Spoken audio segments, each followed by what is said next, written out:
up, crew? Are we on? Are we on? I think so. Choking on my water. How we doing, y'all? How we doing? Sorry for the late start. I've been on Spaces all morning, and then I had to get off at like 1 o'clock there, and I had to film some videos. We have to get these videos out, so I had to film those over the last hour.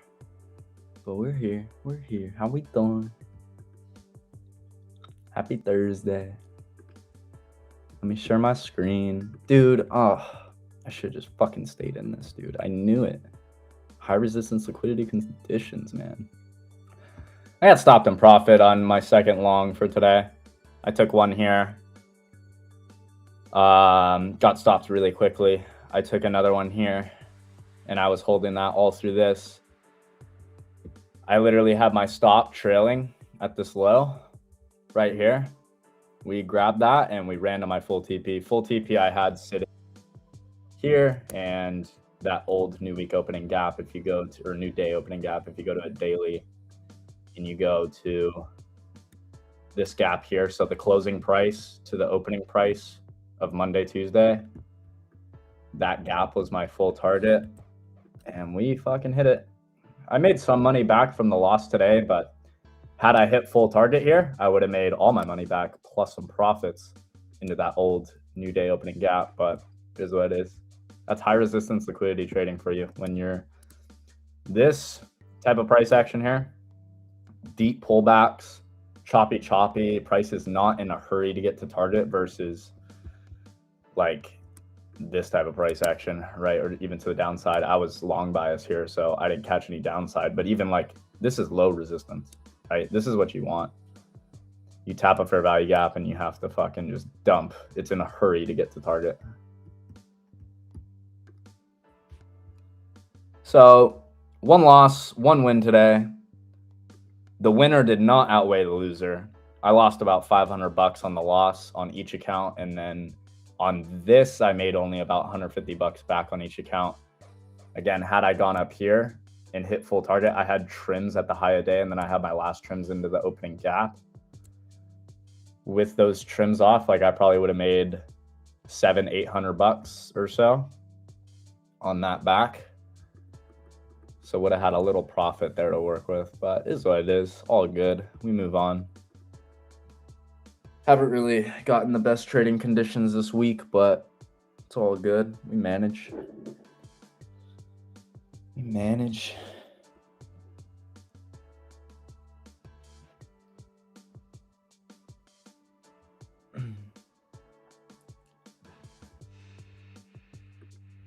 Everything was pretty beautiful all the way up, though. Like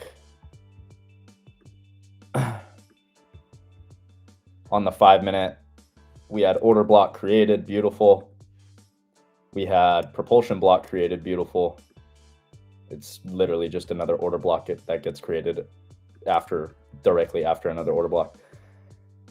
And we just kept holding order flow the whole way up. Didn't even have to test this. This whole gap stayed open. That was beautiful. This gap got tested. I was marking it like as I was trading. I was like, I don't want to see under this. Under this is bad because my stop at the time was sitting here. Under this, don't want that. Cleared that. Another order block made. We come back, tap the order block, hold, next leg up. Another order block gets created, and that's when I got fucked. I was like, we're losing this order block. I don't want to see us under this low, but we ended up just sweeping that low and going right higher. Higher time frame bias was correct though.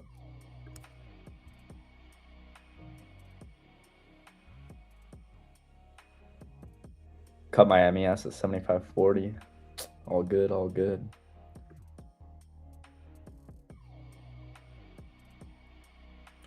I should have gotten some entries off this order block, but I was a little hesitant.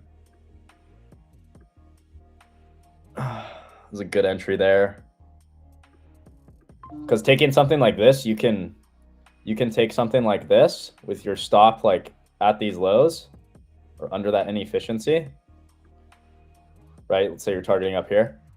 But then once you start to see like, okay, we're respecting, we inverse this, we're respecting order flow here. We have an order block created that we come down and respect. As soon as we're like tapping into this order block and starting to get momentum back up, that's when I'm looking to add to my position, because now I can pyramid in. I can move my stop up to that most recent low, because price shouldn't even come down here anymore. And you can start to pyramid your entry. And so, you know, you enter more somewhere around there, right? And that'll bring your entry up a little bit, and you'll be able to keep the same risk, but your reward just keeps growing. It's beautiful. If I can pyramid entry into positions, I always try to. It's just I'm not always given the chance, unfortunately. You're not always going to get the chance to do that.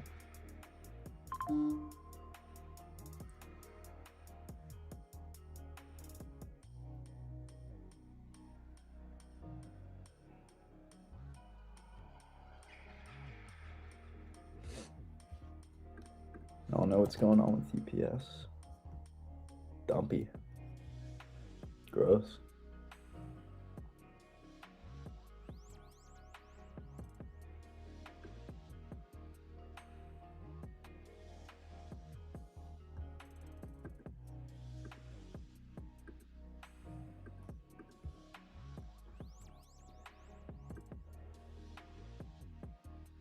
Wow, we respect the midpoint of that perfectly.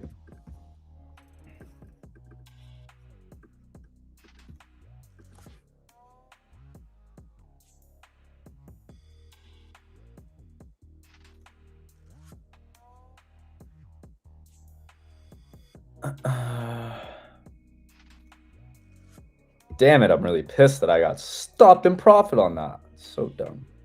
Fucking knew the draw was higher. Of course we're going to go higher into buy side after ES did it and it's just continuing over the highs all day. Of course we're going to lean into that.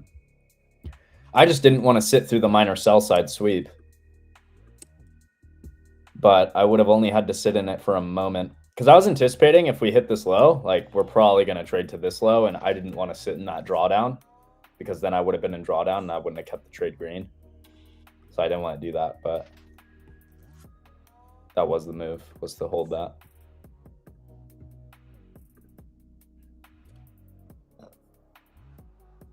Morgan Stanley report that Amazon is cutting prices to blow FDX and UPS out of the water. Interesting. Oh, just a beautiful buy side of the curve today. It was high resistance, but if you're patient and you just stuck with your higher time frame analysis, that draw on liquidity, I mean, loving this.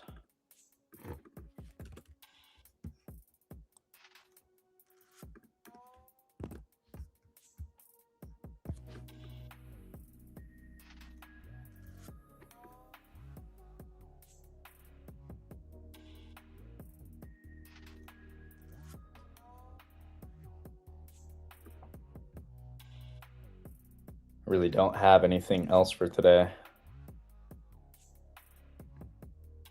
Where could we go? I mean, daily candle hit objective. That's the thing.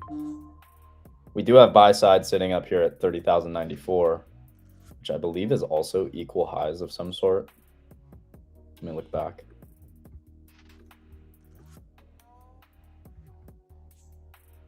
No, it's not. What is this high? I know it's a previous day high, but it's this range high. That's why I marked it. Top of this range.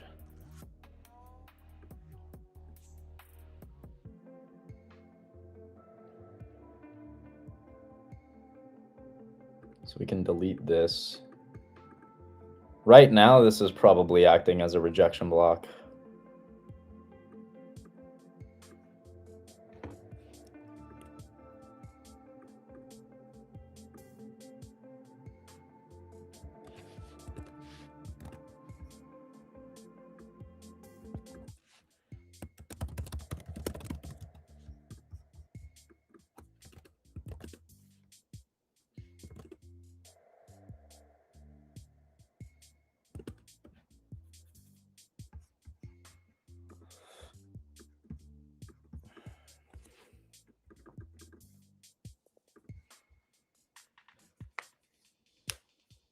Let me cut those calls. I mean, things still holding structure. I just don't have much reason for this market to trade higher from here. Like, daily objective has been hit. All the targets I wanted are hit. It's difficult to think that, you know, we just did all of this today. You got to remember. We did all of that today. You get a beautiful sweep of previous sell side liquidity. We sweep that on the bigger time frame. Where is it left to go? These highs. It propulses through those highs. Where is it left to go? These highs.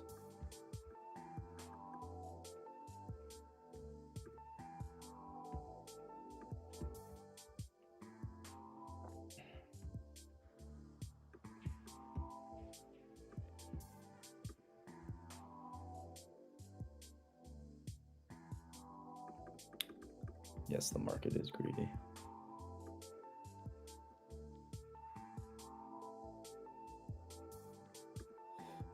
Relative equal highs.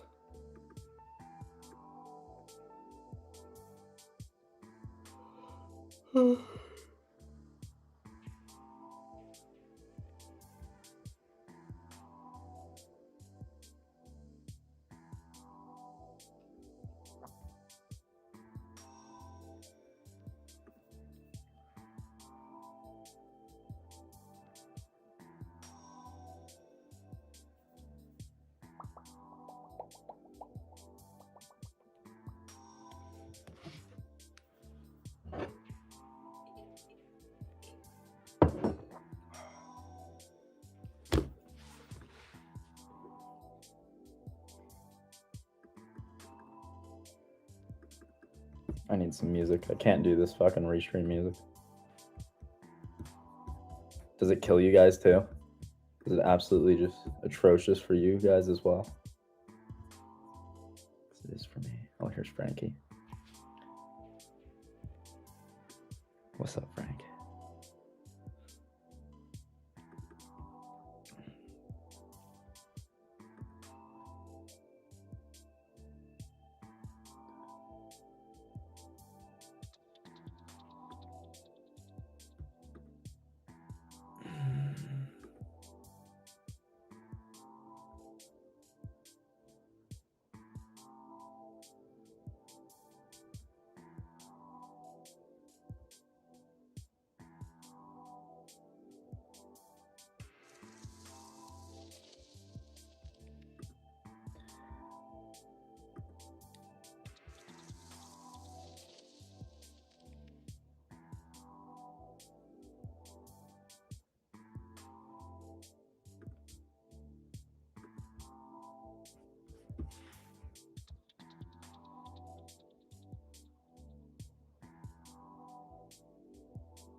I really should have gotten some entries in here.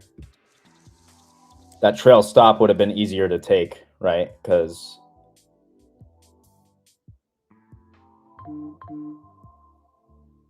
long, you know, long off the 56 area is cool, but taking your trail stop right there sucks, right? But if I had entries anywhere kind of really in the lower half of this range here, typically if I'm bullish and I'm trading to top of range, where do I want typically most of my entries to be? The lower half, right? We typically want it to be in the lower half. That was like my only real mistake on this trade, was not seeing it a little bit earlier, because I had reason to enter earlier, but I didn't. And instead I had to enter more in a premium, which doesn't mean I'm risking all the way down here. When I entered, I was only risking under this PD array because we should not see under this. I wanted to see this stay open, right? And what I mean by that is it can trade into it, but I want to see this upper half hold, right? This upper half, I want to see that hold and stay open. I want the lower bottom of it to stay open. Or not trade to it at all, like we did, right? We didn't even have to trade to it. What does that mean if we don't have to trade to a fair value gap? That means it's very bullish, right? If we have order flow to retest that we don't retest and we just rip next leg up, that's super bullish. That's what we want to see. So that's why I felt okay entering there. because my risk is only, you know, when I took it, my risk looked like this. It was like entry, risk goes here, target's way the fuck up here. I could care less, right? And then as you add to it, right, or as you either pyramid into the entry or the trade goes on more in your favor, right? I started to move stop up, and then I was at a point where I'm long, what 56 is. I can't even get it correctly. We're like long there. And then I was able to move my risk basically to nothing, right? And I ended up moving into profit there slightly. And that's where we got hit right here.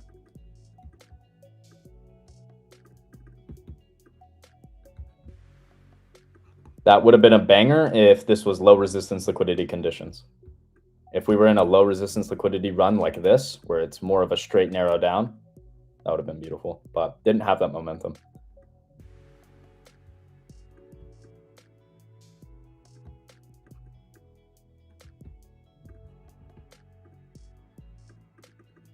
I was in spaces for your first trade. That was brutal. Oh yeah. I mean, risk was totally fine. It was like 60 points, but I was only in 4 contracts, right? I'm always risking like $500 per trade. So I just have my tool here. My risk is 500. And so whatever my stop loss is, let's say my stop loss is 37 points. I know to risk 37 points, if I want to risk $500, I need to take 6 contracts, right? If I'm risking 95 points, I need to take 2.6 contracts. So 2 to 3 contracts I can take, right? If I'm going to risk 87 points, I can really only take 1 contract. So this is a beautiful tool. Absolutely love using it. Use it for every trade. And that's how I know I'm always risking the right amount. But the whole idea here, very simple. My draw on liquidity is higher, right? So that daily candle, I already am in thoughts that we're going higher. We had this 15-minute gap here. So this is what I was watching for that initial trade. I really didn't expect us to get under this, to be completely honest with you. I didn't expect us to test this PD array. I know it was because it was already tapped too. Like it had already been tapped into. I wasn't expecting us to trade down here. So when I took that entry, we just had swept this minor sell side.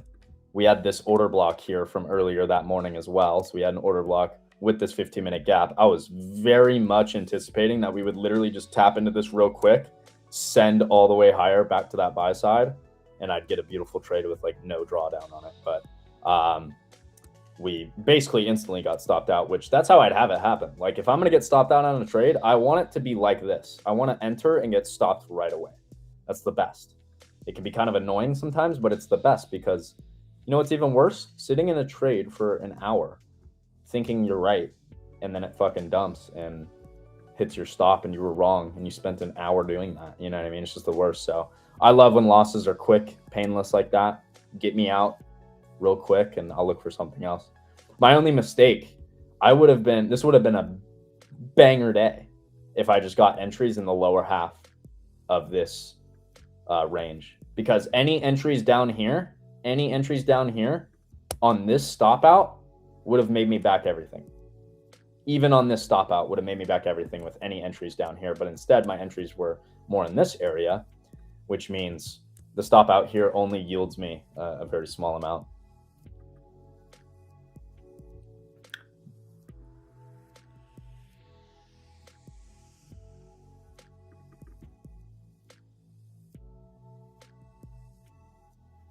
But yeah, we did a little stop raid at these lows, swept these lows. Everybody that's long that has their stops here gets stopped out, provides the liquidity to run all the way back to the highs. It's a beautiful thing, really. Engineered liquidity runs like that. It's beautiful.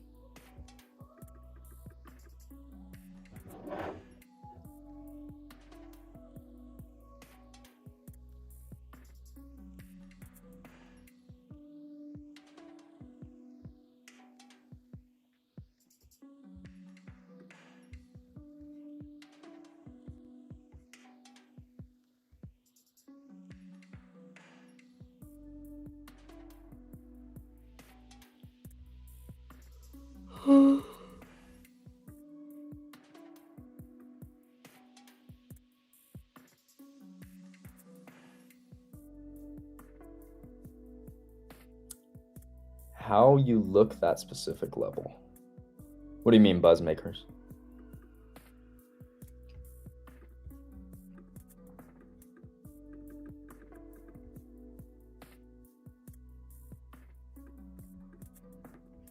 Did I screenshot this and put this in my journal? I did the first one. Oh, I did do the second one. Perfect. Has all my notes.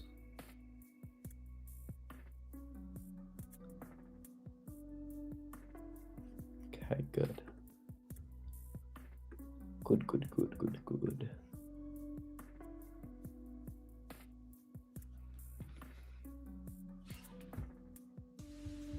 All right, now to turn on my own music. DJ, hit me with that bang. What do we got?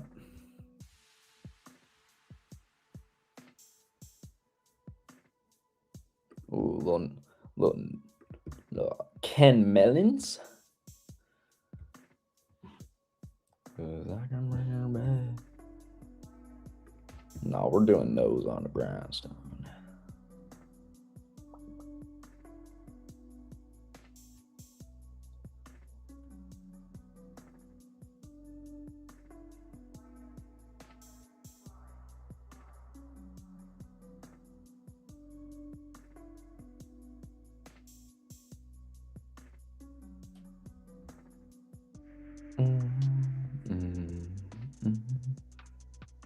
Is this a new chart setup? It is.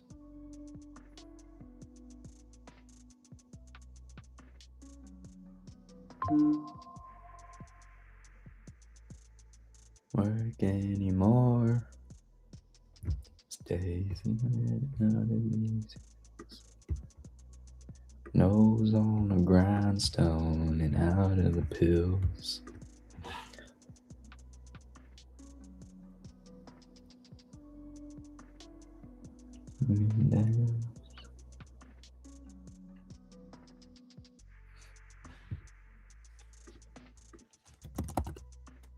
Tesla is pumping.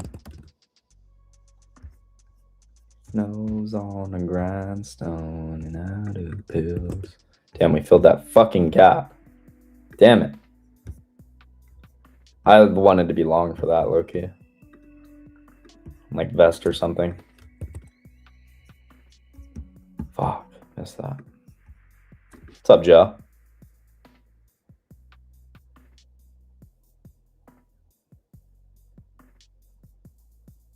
On a grindstone and out of the pills.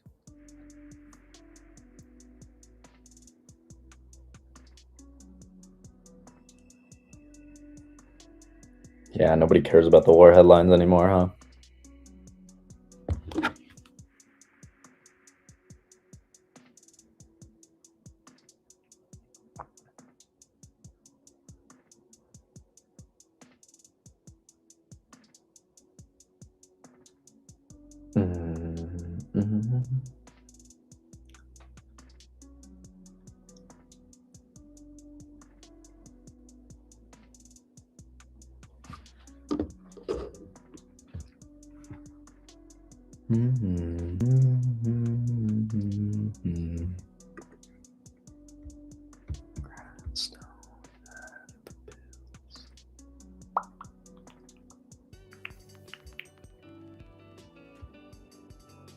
Can't catch a break.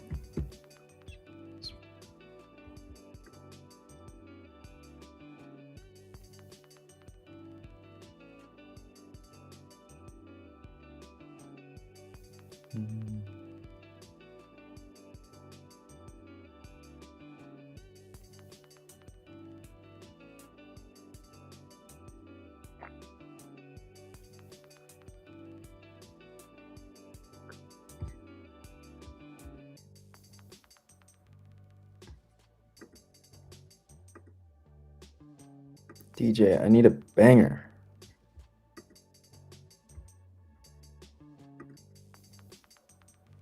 I'm long just underneath the 21, Jordy. Heard that.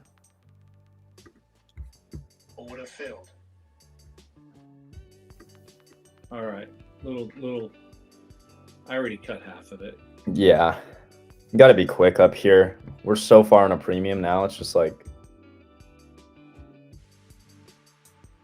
starts to get scarier.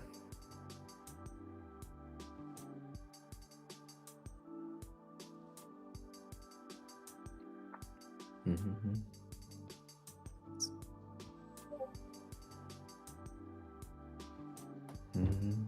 It's funny. I'm long SPX 40 puts, which I just sold at 80%, and I'm long futures. Yeah. The pairs trade.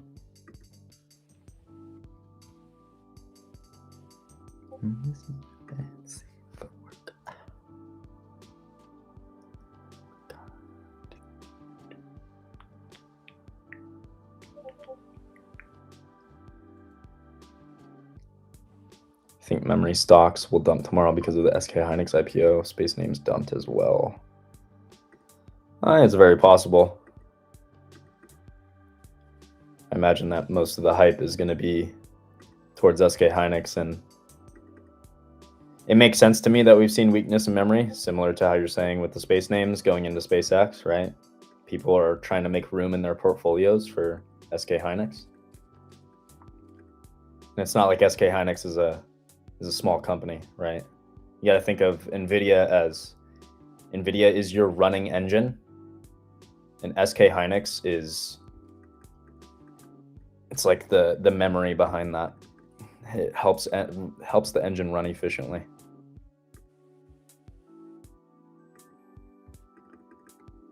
So I do think a lot of people are trying to make rooms in their portfolios for that, right? Probably selling some of these memory names that have had their runs, right? Making room, maybe not selling all of it, but selling a good portion to make room so they can pick up some SK Hynix.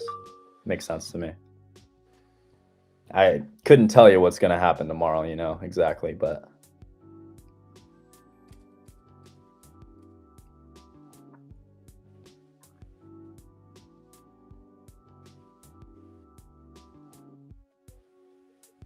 yeah, it's true. Many space names are still pre-rev.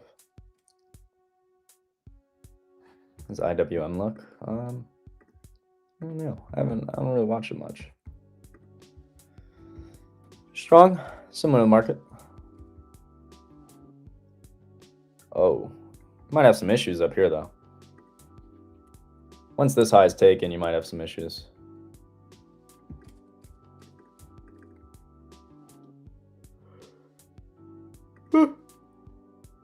Oh.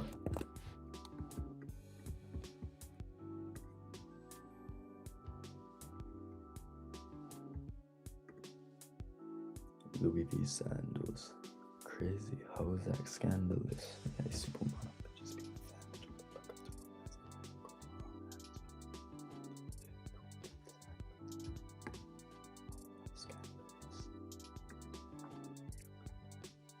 do we slow grind now? We've been slow grinding. I don't know. Looks a little roll over to me. I would say, how are we trading in this breaker? I would say right now, if we want to move higher, we need to get over this midpoint, this breaker here.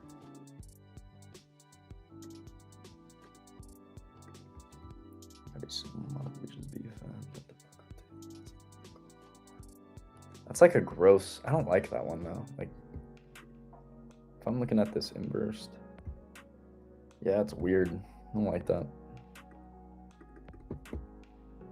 You can go anyway there.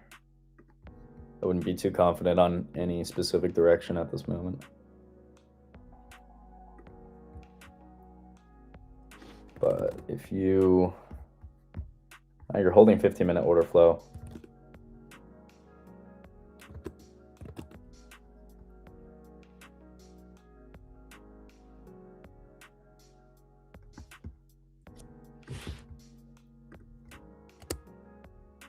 At most, if we dip, I'd be looking for that order block. So if you really get under this zone, I think you can try and make your way to this order block that we have on the bigger time frame. We have an hourly order block. I think we go retest that at some point.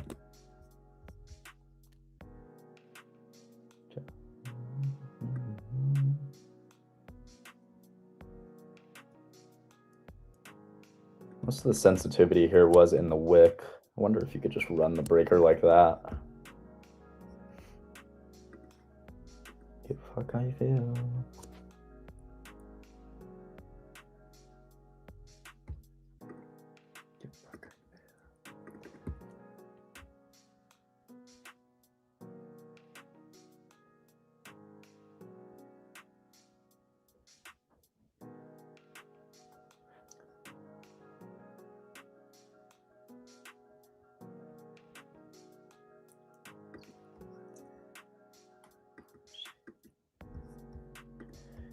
Ideally, if you're looking for a move lower here, you want to see this become inversion.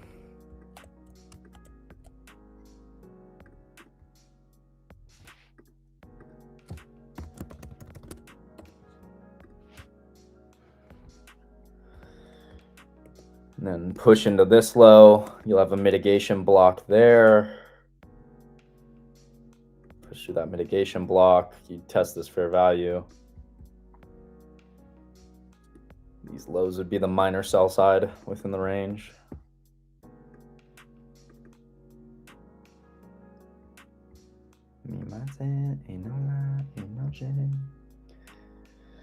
Big seller at 30,000. Yeah, I mean, that's the other part of the story is like orders at 30,000. Do we want to just fucking rip there?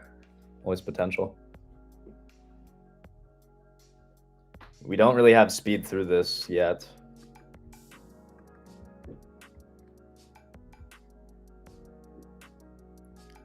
I can delete all of this except for that order block.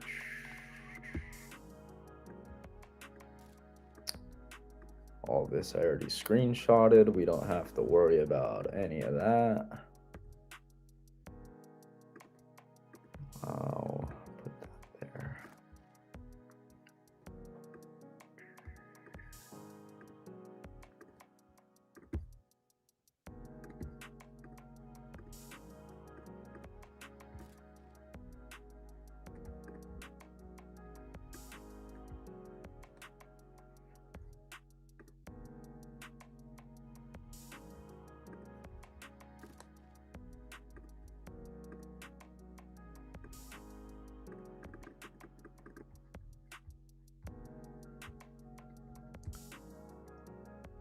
So watching this area closely here, if we're going to get to this order block, we should start to see speed under these lows. If we're going to go higher, we should be able to treat this as a breaker here. And so we'd look for a price to run through this and then hold that half back to continue. So whichever the market wants to do here. See, it doesn't look like we have much speed trying to get through this gap here. We've been respecting it. We're still respecting it. We're not really getting under it yet, so.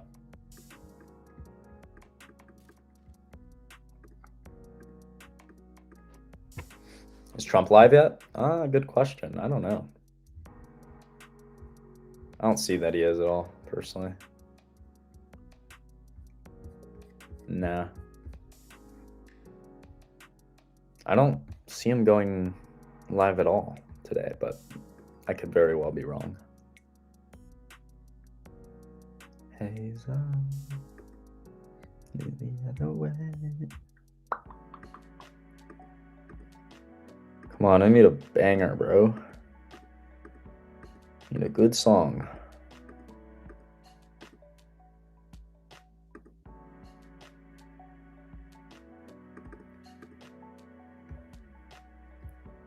Oh man, not again, not again.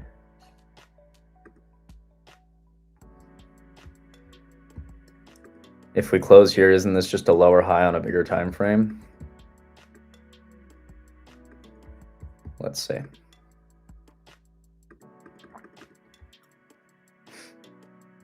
Potentially, yeah. Not on ES though, I don't believe.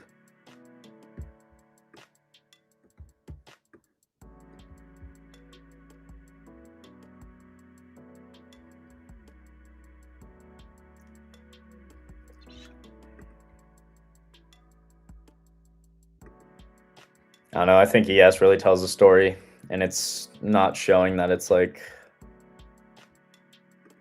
I don't know. I'm not really worried about these lower highs. This is all liquidity being engineered. This is a high that we will target eventually. This high that we had that we were potentially targeting today.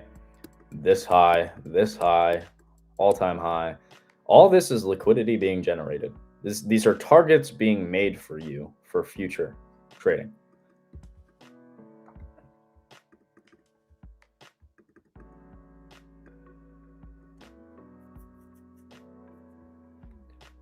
Especially after we swept these lows and we're delivering like we are, I'm looking more at these highs as targets rather than we're going to lower high and continue with them. But I mean, got to take it day by day. I could have those thoughts now and those thoughts completely change going into another day. Back to that. About to say it again. And friends. Was a sellout event. Oh, better seating. Gave me every reason. The point I'm trying to make is I don't ever need. Oh, Ryan sending 10 joules. GG. Let's go, baby. What about June lows as a target? I've had June lows as a potential target. We haven't wanted to get there. And so here's where I would say things like this is extremely bullish to me.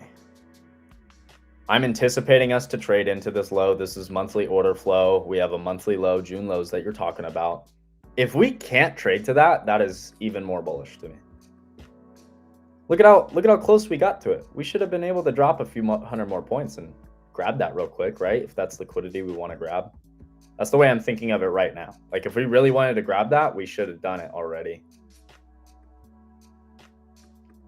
And so it's the same thing on intraday. I look at this the same way on an intraday. Like again, go down to a 1 minute to the trade I was in earlier.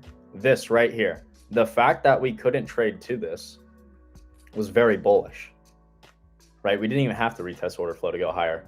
I'm almost looking at this is the same thing right now. We tried to push down. If we close this month more towards the upper half of this candle, I'm not really thinking we go and see this. I'm thinking things are even more bullish. We go see all-time high first.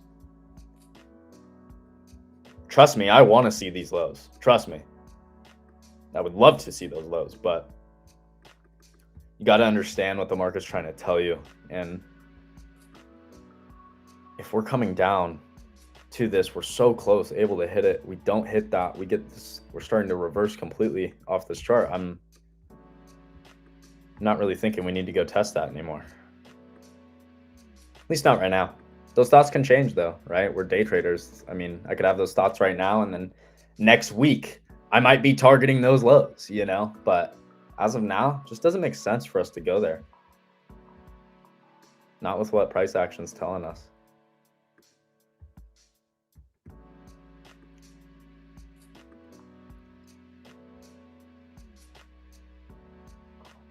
So the bearishness of the past days was meaningless?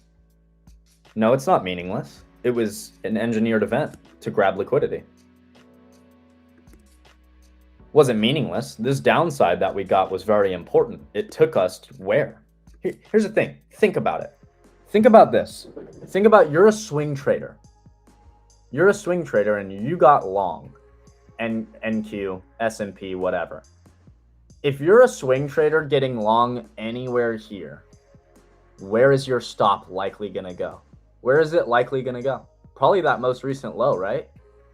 So what happens? We've been engineering liquidity. We're going sideways in a shitty range. We have liquidity to take out. Market pushes down to that liquidity. Everybody that's long here gets stopped out, which gives now it opens up liquidity to be able to do what? Push higher, right? These orders that these big dogs are filling in the market, they can't just press the button buy like we do. We have it easy. We have it really easy. We can buy and sell whenever we want. Big guys in the market can't do that, guys. What do you mean by stopped out? They get stopped out of their positions. If anybody was long here, they're likely putting their stop at the most recent low. Market pushes down, stops them out, gets them out of the position, which generates the liquidity to now go higher. If you're a big dog in the market and you want to get long $1 million in the market, you can't just click buy $1 million. You're not going to get filled. It doesn't work like that. So how do you get filled? How do you get filled on this position? Other people need to be stopped out. It's the way this market works. It's just the way it is. And so if that's the case, I can understand that this is a raid of stops here, of liquidity, whatever you want to call it. It's a low being swept.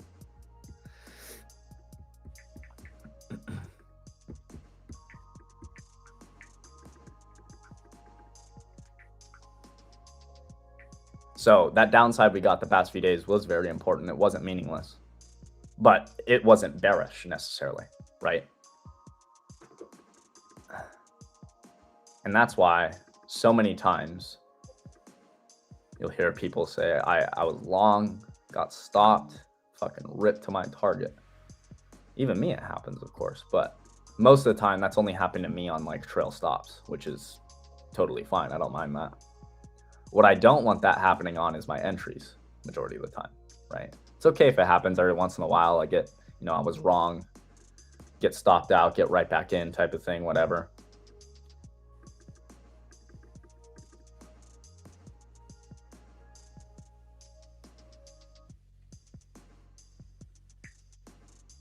We can pivot on a dime, they can't, exactly.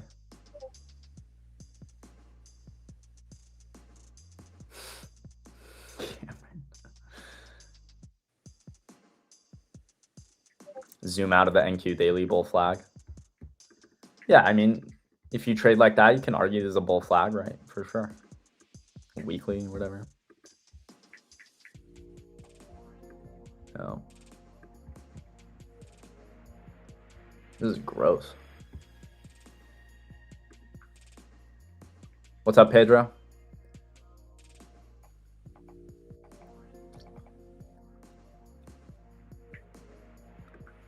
But not every sell-off is to grab liquidity lower. Sure, sometimes it's to grab order flow. So maybe you don't need to grab a liquidity low. For instance, like you're trading here. Maybe after this pop, yeah, you don't have to sell off to this low again, right? But you might need to sell off to this order flow to tap in before going higher, or this order flow, right? We had a 5-minute gap today as well, I believe.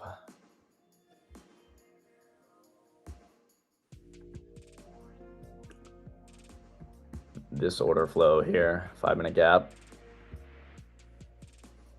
They might be short little pullbacks, right? But sometimes the market doesn't need to sell off to lows, no, but it might need to sell to order flow to then find buyers to pick it back up.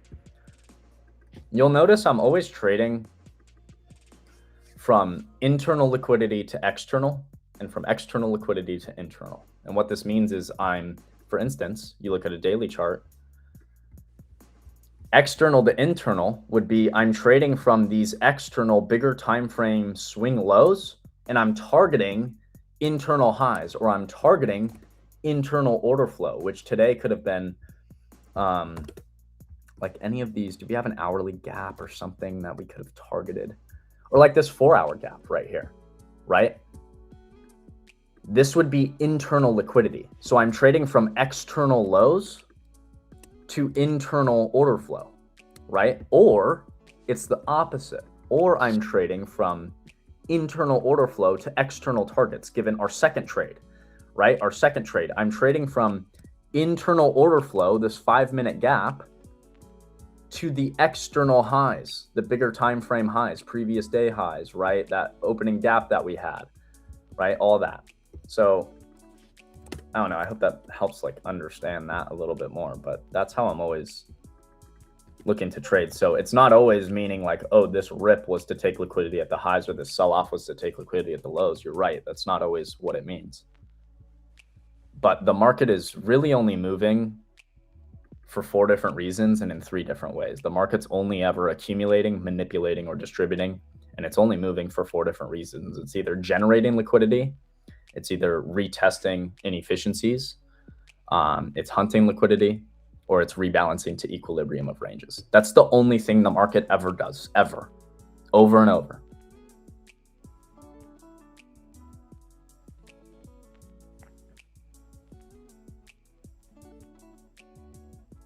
What is the best funded account and why? I think it's going to depend on a few things. I like 50Ks.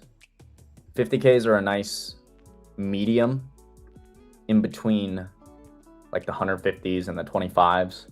25 is a little too low for me because I want to trade with more dollar value, but they are the easiest to pass. Some people will argue differently. I think from a mathematical standpoint, there is no argument. There's no argument. You risk $1,000 to make $1,200. You pass at $1,200, which means you just need to make your drawdown plus $200. In a 50K account, your drawdown's 2K. You have to make 3K, right? So you have to make $1,000 more than your actual drawdown. So the ratio is even more now. The math is more. Let's say you're trading a freaking 150K account. What's the drawdown? 9 grand, right? Something like that. Let me look. I don't even know. I never trade them. Let me look. Like on a Tradeify account, a gross 150K, the drawdown, daily loss limit 3750. What's the total drawdown? Total drawdown is 5 grand. Your profit target is 9 G's. You got to make almost double what your drawdown is. So there's really no argument. From a mathematical standpoint, the easiest account to pass will be a 25K. The only problem with it that makes it harder for people is they try and go in and they're risking $1,000 on a trade. They're risking $500 on a trade. Of course, you get smoked. You got to go smaller. But statistically, those will be the easiest to pass. I like 50Ks though. It's a nice in between of all the accounts, I think, or even 100K if you want a little more capital to trade with. But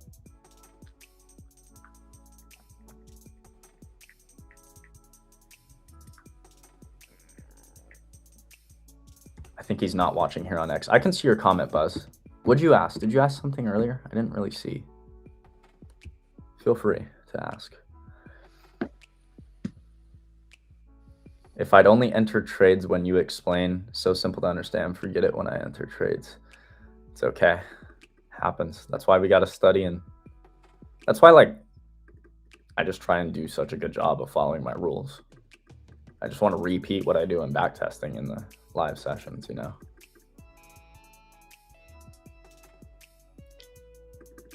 I have my bad days too, though. Don't think I don't. But generally, I just don't care about taking losses that much because I know the market will clean up and get me right. And I'll take a few -1Rs, -1R, -1R here and there. But when I win, I'm going to be +4R, +5R, plus, you know, whatever. We're going to make sure those risk to rewards are popping. Jordan is the most patient. That's my goal, literally. I don't want people to call me the best trader that makes the most money, any of that. I'm the most patient. I'm the most disciplined. That to me is the best trader in the room. Not the guy making the most money, but the guy who can last the longest, the longevity. Because typically the guy making the most money can't last that.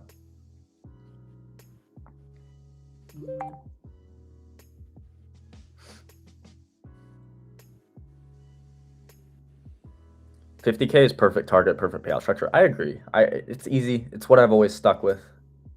I don't need more capital. I don't need it. Like maybe there's a point where I do. I don't need it. The payouts I take are big enough. I don't need it. Like, how did you learn to be patient? Losing enough money, being impatient. And finding something else to do while you're at your screen. It's another thing, yeah. That's why like Just keep doing one all the eye on X it. stuff helps. Focus, do your research. Guys, Paper Gains is doing an NFP class today. Ooh, you guys should check in with that for sure. I've taken it 3 times. What time is he doing it? Do you know? I don't know. I'll find out. Okay. But like one of the best guys that one of my partners who's no longer with us was like the best options guy I've ever met, and until I met Paper, and Paper is just incredible. Paper is freaking incredible. So, and this NFP, like I follow it, and I've made a lot of money on it, a lot of money. And is there a link to the NFP training? Let me check. In June, NFP high in SPX and SPY about 30 minutes ago, and I bought puts on it, and I'm up 100%. So let me see where it is, what time it is.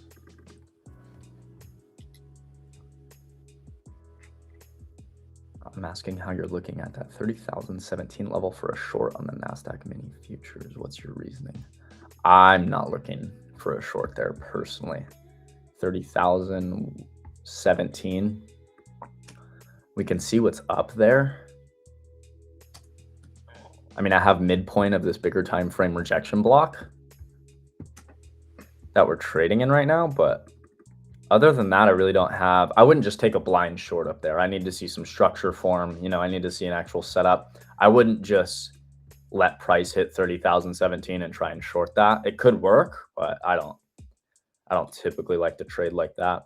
The only time I'm taking entries like that would be like the entry I took this morning, where like my confidence for the draw to go higher is very high. Even though it didn't work out this morning, it's okay. I'll take those when my confidence is that high and where we're going. That's really the only time I'm going to take some sort of kind of bottom tick or top tick entry. And to me, this isn't even a bottom tick entry. To like a lot of traders, it might be, but to me, this is I mean, we were tapping into so many different things. We had multiple gaps. We had multiple order blocks that we were tapping into. 15-minute gap. Like I had plenty of reasons to be long there.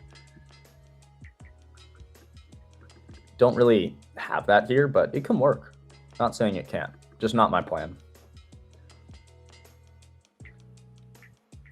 What platform would be better 50K? That's where I would just go for the cheapest price, really. They're all very much the same for the most part. The only difference is like payout structure and like how many accounts you can have with a certain firm. I like Tradeify 50Ks. I like Lucid 50Ks. I trade Apex the most. Like that's where I have the most accounts.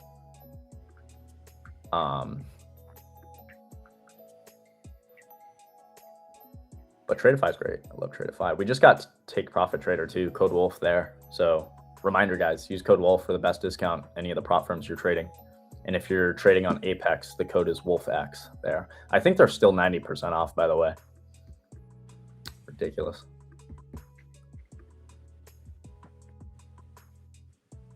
$25K vest account. Let's go. Wait.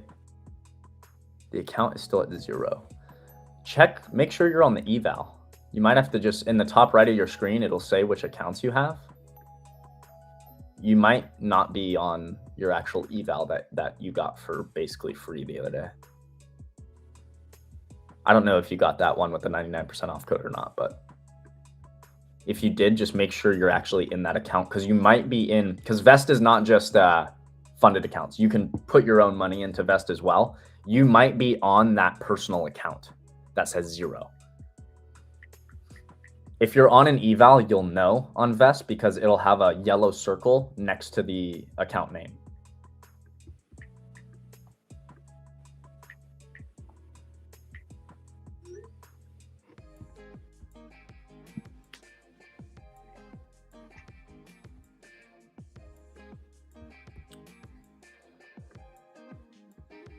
Fighting the bottom of this rejection block. We have a big gap here as well. 15-minute gap, also 30. If this is gonna hold, I expect it to be here at this fair value. Why do I expect it to be this one? and not, why not this one, right? Why wouldn't I expect price to come down here if we're going to hold and go higher?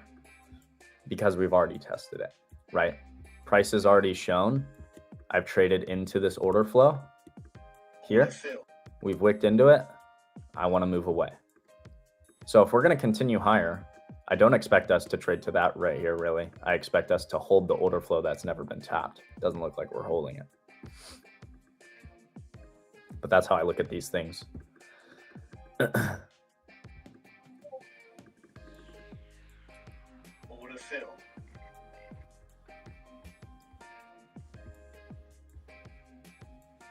This is like a Jordy webinar. I'll do a full Jordy webinar if you guys want.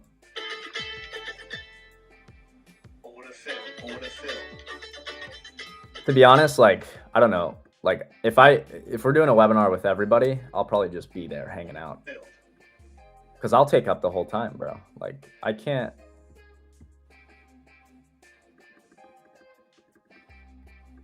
I need my own webinar if we're doing that.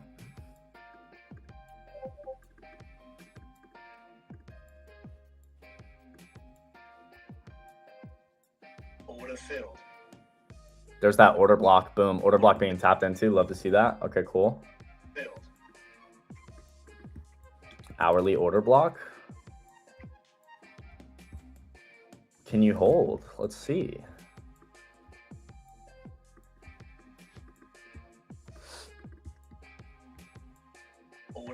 Low's getting tagged.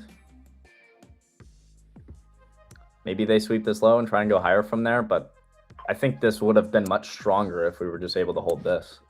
It's much stronger in my opinion, right? We're talking about earlier. How do we identify strength and price? Well, if it doesn't even want to go to those gaps, that shows me strength. Maybe they sweep it.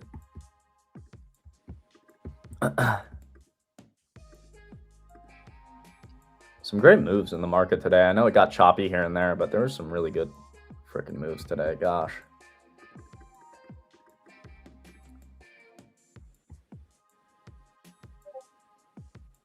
Show the order block on the SPX? Sure. Let's look. Let's see how it looks on here.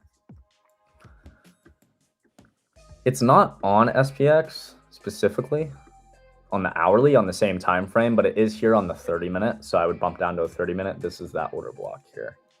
You can either draw it, you can draw it one of two ways. You can draw it as a line at the opening price, or you can draw it as a full box of the entire candle. Generally, it's going to depend for me on how big the order block is. So, for instance, this order block, probably not going to mark the whole range. I want to see this hold. This order block here, I'd probably be okay with marking since it's so small. I'm okay with letting this whole range work. So really for this order block to hold, what do you want to see ideally? That upper half trade to and that lower half stay open, ideally.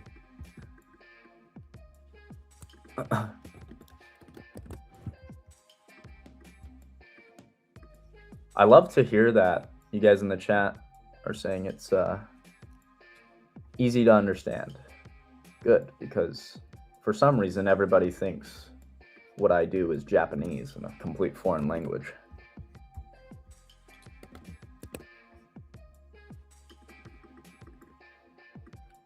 It's really just structure and order flow and highs and lows. It's all just a different vocabulary. That's all it is, really. You learn the vocabulary, you know exactly what I'm talking about. Order blocks for value gaps, propulsion blocks, all this shit.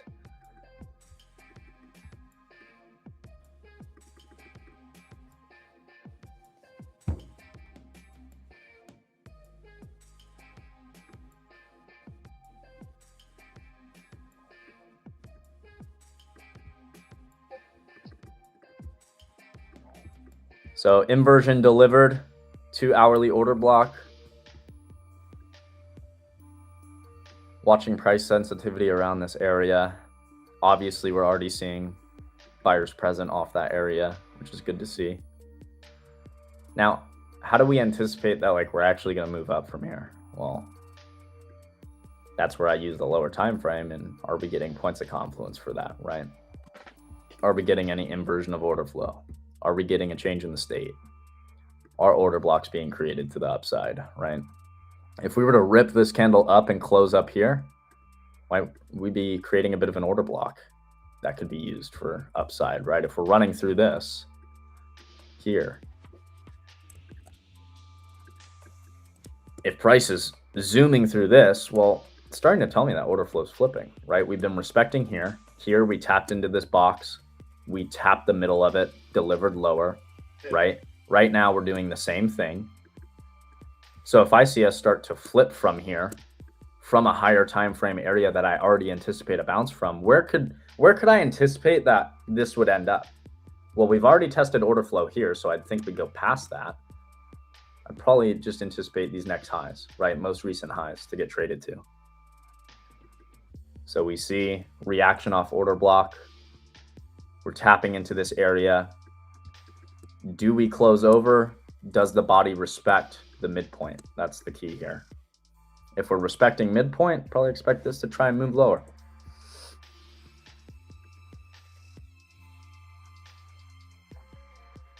I need to work on being able to spot order blocks on all time frames. Just practice, man. You can always ask me too to confirm. You can always ask me to be like, is that truly what it is? Is this an order block? I'll tell you. And if I don't know, I can find out. So price taps into higher time frame area that we're already expecting a bounce from. Price is fractal, so what do we want to do? We want to align ourselves with the lower time frame. So ideally, that was a weak close. Technically, this has become inversion, but that was a weak close there. I'm gonna delete this for now.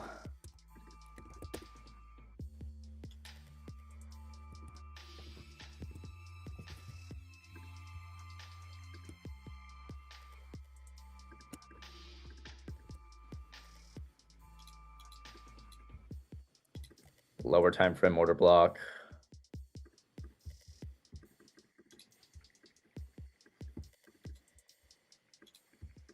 Every time I do, I find. So what we're doing right now is we're stuck in between two lower time frame areas.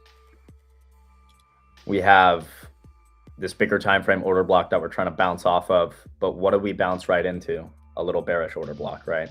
So we're just stuck in between two here, waiting for decision time, right? Do they want to respect this and try and go lower and fake out this inversion? Do they want to start creating higher highs and higher lows above this area, right? What the fuck happened to my candles? That's not correct, but whatever. You get what I'm trying to say. Why wasn't that working though? There we go. I need to switch the colors on this.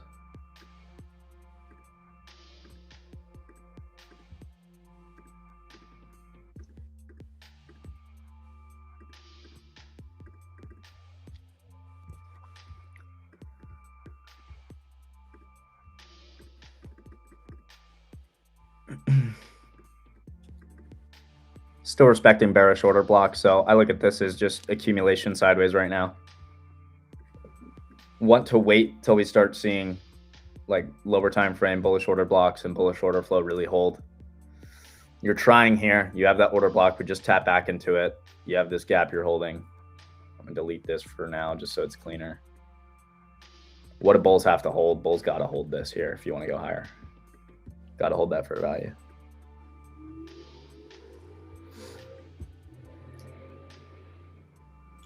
I follow the 2 candle rejection into a for value gap, creates a pivot, PD array, and for value gap has been mitigated. Our home is YouTube. Yeah, it's a great way to do it.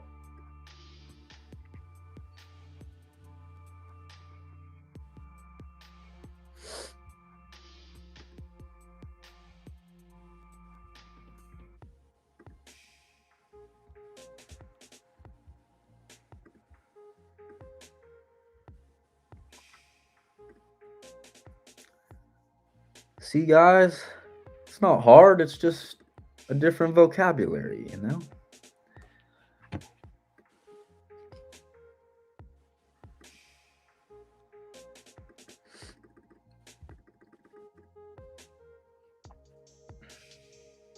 probably the lowest you bulls want to see.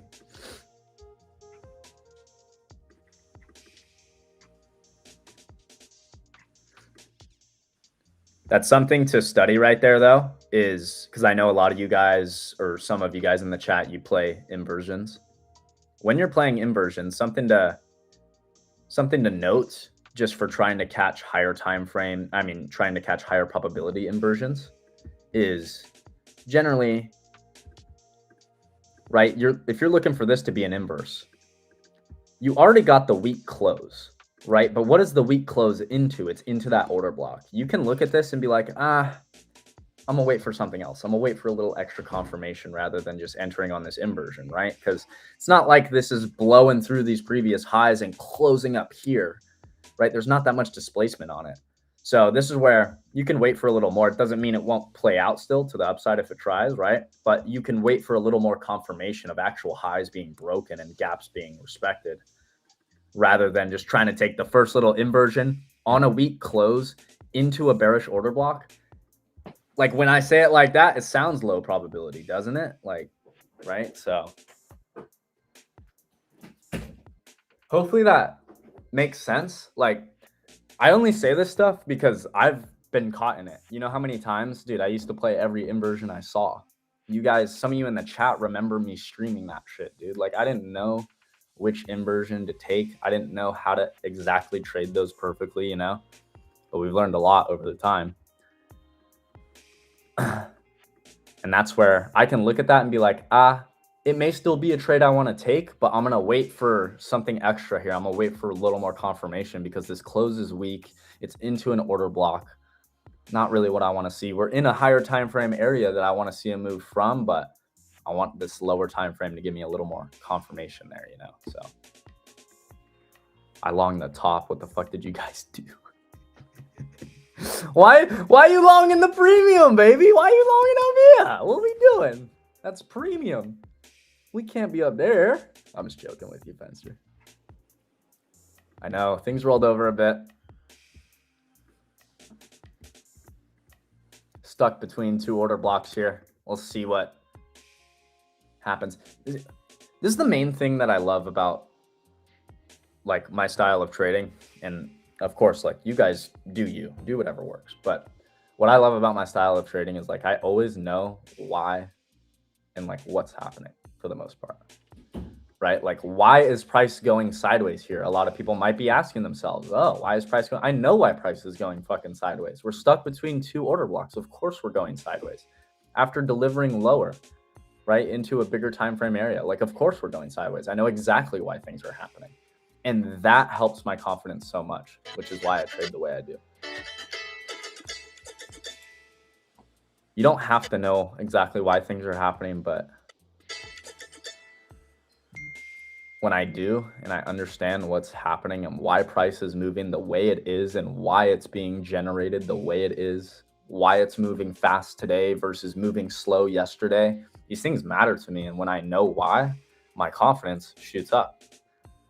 What does order block mean? Really, order block is just the last candle before that giant move up, essentially, or move down, essentially. You could also look at it as just this series of up close or down close candles that gets closed above. So like on this bigger time frame, why is this bearish? Why is the top of this bearish candle an order block? Well, we've been pushing up. This was the one red candle before next momentum higher. So that becomes our order block there. And I mark it only at the open price because of the size of this order block. It's so large that I only want to, like, most of the sensitivity is around the opening price. So I want to see that hold. Whereas, what was it? I forgot what ticker we were just on looking at. There was an order block on something else that was much smaller, right? It was much smaller. Like for instance, I know this isn't an order block, but if it was, right, I'd probably mark out the whole thing rather than just the opening price because the candle is much smaller. I'm willing to give it more room. But like, if I really marked out everything, every little order block, it'd be gnarly. I mean,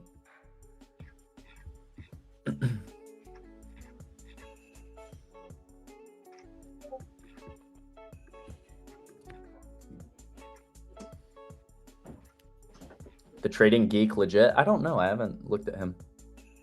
How we doing, gents? Doing great, Alan. So still respecting bearish order block. Look at in that. See, a lot of people back half of the session here, they might be doing what? They might be, oh, I'm long on the inversion on that close. Stop is at the low. I'm looking for highs. And they just get stopped out. Where if they just took a few extra seconds to say, hey,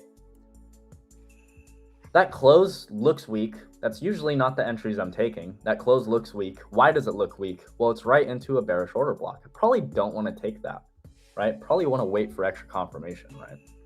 Great move there. Still trying to get home. You good, man. Don't worry. They reminded me about the webinar, Ryan. They're asking for it. I need to post that link. And then we have Papers NFP class as well. Oh, look at that too. Look at the fuckery that goes on too. If you entered that inversion, you entered, got stopped, and then look at they rip it right back up off that order block. It's just like gross, right? This is where you sit back, you wait, get that extra confirmation. I wouldn't even be trying to trade this into the close at all anyway, though. I'm just tape reading with you guys, you know, but when is Papers thing? Good question. I don't know. Might have to look on Papers X or something and see there.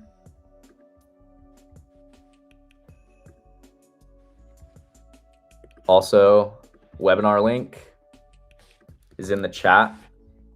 I'll pin that. Make sure to sign up for that. I will not be doing a class. We have other people doing a class for that one. If you guys want me to do a webinar class on how I trade, absolutely will. More than happy to. But I'm going to do my own webinar if we do that. I'm not going to do it with like everybody personally.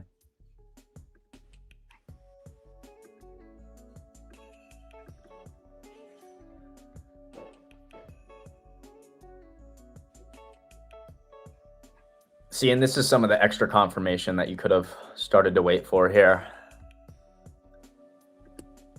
Now we have a new lower time frame order block. Beautiful.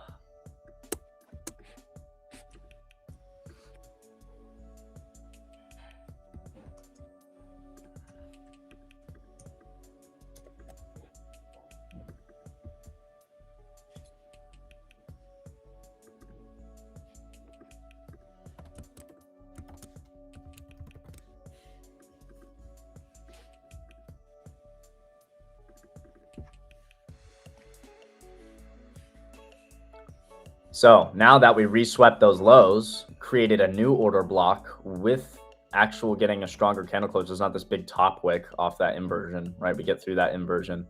I'd like to see us test this. I'd like to see us test this for a value gap to see if you respect that into that order block. And then these are the most recent highs to attack if this is going to go 965. You have these highs, you have these highs, and then you have the high day.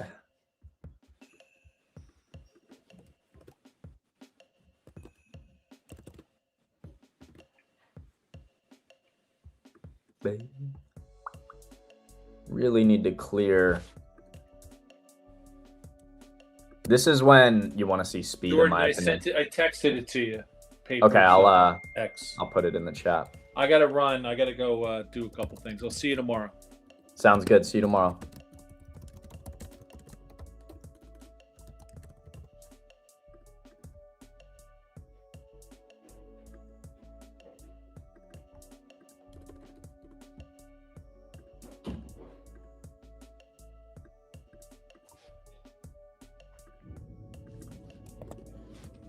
So if you're looking for that continuation move, you need to see speed over this area and over these highs.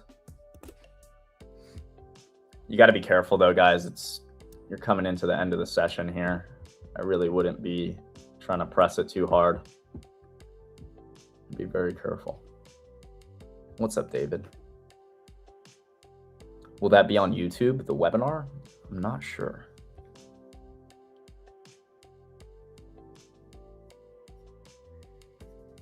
Frank just sent me the paper gains webinar. I'm posting that in the chat for you guys.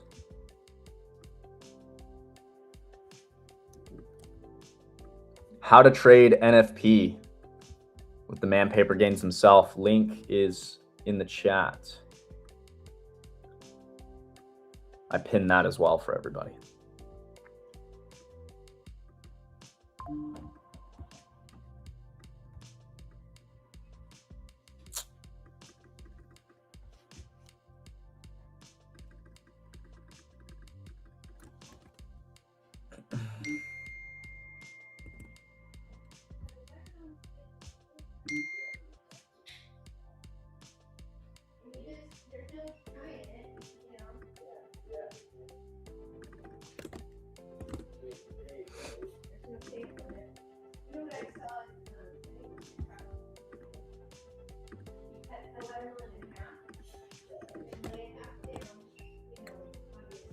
Look at that.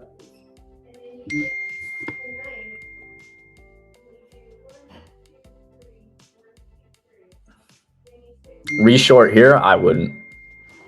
Not when you're delivering off that hourly order block. I would not be looking to short. Not when we just got delivery off of an hourly order block, resweeping those lows, breaking through inversion, creating an order block and bullish fair value. I just, yeah. These highs are target here. These highs should get ran. Look at what got created. Little lower time frame order block. I wouldn't mark this as a line. I would mark this as an entire box and use it as a fair value gap. This is used as a fair value gap here. You want to see price hold this at most, maybe wick to this gap here and then move higher. At this point, you don't even want to see price come down here at all anymore. At first, I was willing to let price tap into this. Now you don't even want to see price go down to there. This should stay open, at least the upper half of it. If not, I'm looking for this one to stay open here. Order block tapped into. Let's see if you get continuation into these little highs there. You're still fighting this 5-minute gap, which is an issue. So be careful.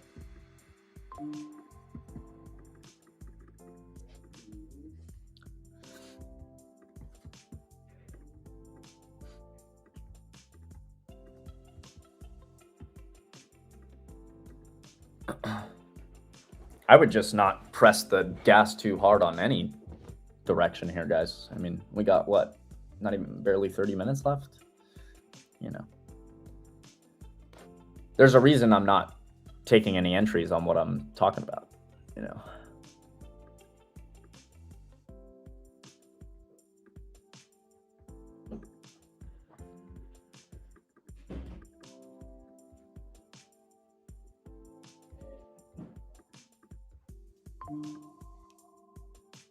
Joke, so it's funny.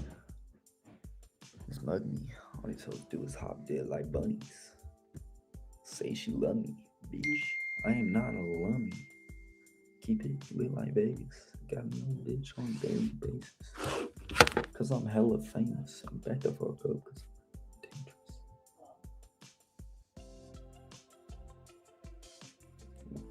dangerous. Would've double back, but I ain't with the saving.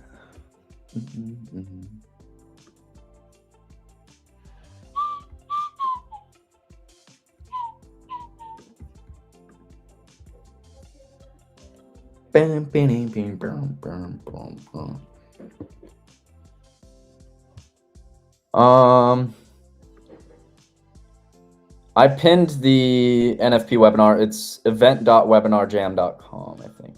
Wait, did it not? Hold on. It might have not pinned the right one. Let me grab it again.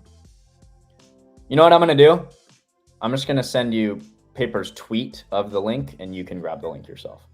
Be easier. Because me sending his actual link isn't working.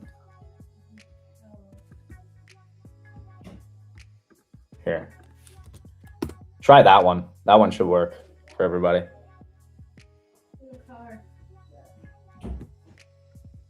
You ain't got a clue, baby. You think that I'm rude, baby. In the mood, I be knowing what to do, baby. Finna skinny dip, leave you wet like a pool, baby. Finna make a kid, then we finna make a new baby. Yo. Right, gotta fuck with me, fight. Yeah, I need it every night. Fuck it 8, fuck at 9, you a dime, baby. My bitch classy, not ratchet. She throw it back, I'ma catch it.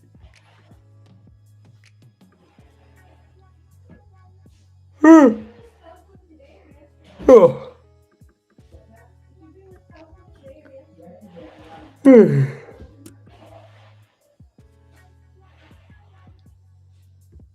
So for higher prices here, I would want to see this gap stay open. So this lower half where you see the red box, you don't want to see traded into at all. Just wouldn't be very bullish. Now, can it trade? Could it do this? Could it do something like this where it goes through it and then goes back up? It can, but that's not price action you want to trade, in my opinion, right? We want low resistance liquidity environments, which means fair value gaps are staying open, order blocks are being respected, right? We're not having to trade through a gap and then back through it to the upside and then through a gap and then back through it to the upside. No. Low resistance liquidity conditions are this precisely. This downside, low resistance liquidity, you tap into a fair value gap instantly. Price is in a hurry to get lower. Even here, low resistance liquidity run. We make an order block, we tap into order block. Price is in a hurry to get higher. We tap back in that order, price is in a hurry to get higher, right? Then you look at more of the range that we traded today. Does price really look like it's in a hurry to get to those highs? No, it's not. It's just not. And so that's where we look here. Doesn't matter, like let's say you're long and your stop is right below this, right? Even if we traded lower and then by the end of the session got higher and got to your TP, it's like, okay, kind of sucks. But at the same time, do you want to trade that environment? Or do you want to trade the environment that's leaving gaps mostly open and being able to trade in a hurry to its objective?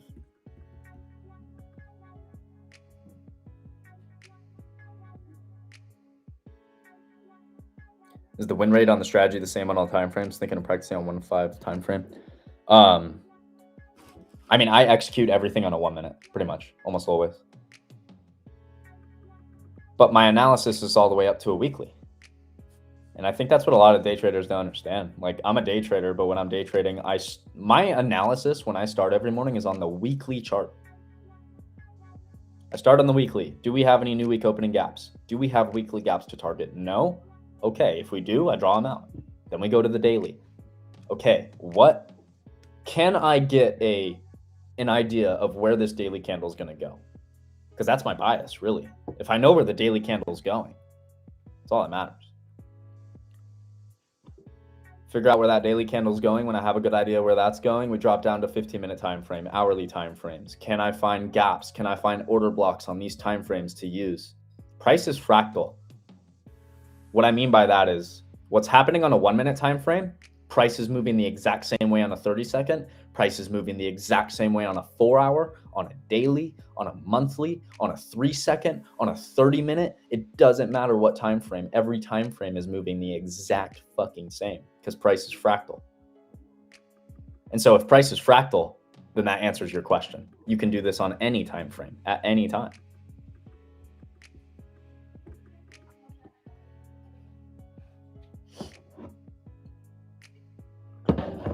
I'm always trying to be on side of that daily candle, that 4-hour candle, you know? Sometimes I'm going to take trades that go against that for sure. But regardless, even with me doing my analysis on those bigger time frames, where am I entering? 1 minute. Mostly. Can you show that on the chart? Absolutely. Yeah, so like today, I started on the weekly time frame. Didn't have much on the weekly. Like there's really not much to draw out. I didn't have anything. So I just went down to the daily. Daily this morning, we were down here. What did we just do? So what was I looking at? Well, I'm looking at what have we done in the past? Well, we just ran all this sell side liquidity here. So this line was here. and this was sell side. This got ran, right? So stop orders are getting hit here. People are getting stopped out of their positions, engineers the liquidity to go higher, right? And so when I'm looking now at this daily candle, I'm looking saying, okay, we swept these lows. If we're going to go higher, where do I expect? I expect these highs to get traded into, and very much these highs to get traded into. That was my objective for today, because this is the most obvious high to the left of us, right? And if we were going to go lower, then I was looking for these lows to tap into. And then I went down to a 4 hour. Do we have like any big time frame spots to watch out for? The only thing I saw this morning was this 4 hour gap. So I'm thinking initially, I'm like, okay, we have this 4 hour gap. If we're sweeping these lows and we're going to end up anywhere, where is it going to be? The next higher time frame order flow that we have, this 4 hour gap. We got there and we ended up closing above it. So originally I'll look for shorts if we're tapping into this. I was ready to look for shorts until we ended up closing above this and wanted to rip higher. So we closed above that. That invalidated the short thesis. So this gets deleted. And now we're just watching, okay, well, we have the highs drawn out that we want to trade to. Price action is clearly trying to move that way. What spots can I look to get in at, right? And that's where I drew out this 15-minute gap. And you'll notice it's the same thing on every time frame. It's just I'm going lower and lower on the time frame. So this was going into open. I'm already looking at that daily candle saying I have my levels higher that I want to see, right? I have my levels lower just in case we want to tank. I had that red sell side line somewhere down here. I forget where it was. It was probably down here. So I'm ready for the morning. Now, these lower time frame gaps are used as conditions. What I mean by a condition is if this, then that. If we hold this 15-minute gap, I expect us to trade higher into my target objective. If we lose this 15-minute gap and we're closing under and trading below it, where can I expect price to go? Probably these lows, probably this next order flow, probably these lows, right? If we're gonna do it. And so that's really what I'm doing. I mean, it's all the same thing on the bigger time, from bigger time frame to lower time frame. This morning, obviously we tapped all the way down to this gap, which is where I got stopped. I wasn't anticipating that would happen. But yeah, I did take this entry a little early. You could argue that, but I had so much confidence with it. The levels we were retesting, the draw on liquidity for the day, which ended up being right overall. I just got caught in a little sell side sweep. So should have been a little bit more patient and either waited for us to get true confirmation out of this, which looks like something like this, right? Something like accumulation, manipulation, distribution higher, trying to inverse order flow, right? Break structure to the upside. I should have waited for that, but didn't wait for that. Ended up getting taken out because of it. And then we take out these lows and we see that exactly, right? We see that order block formed. We see that inversion form, what I was wanting to see. And then I took the later entry on it.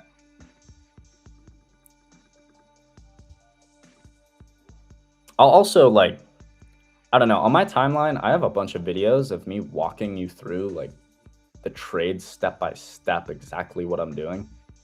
Those probably help you guys understand a bit better as well. The trend confused me because of the low on 807. Thought it was a trend change to a downtrend. 807. What time is it Eastern? Give me Eastern time. Because 807 is before market open.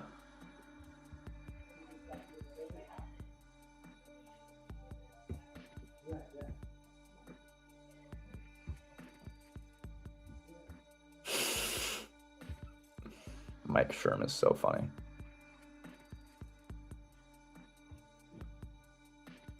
So the low on 807 thought it was a trend change to the downside.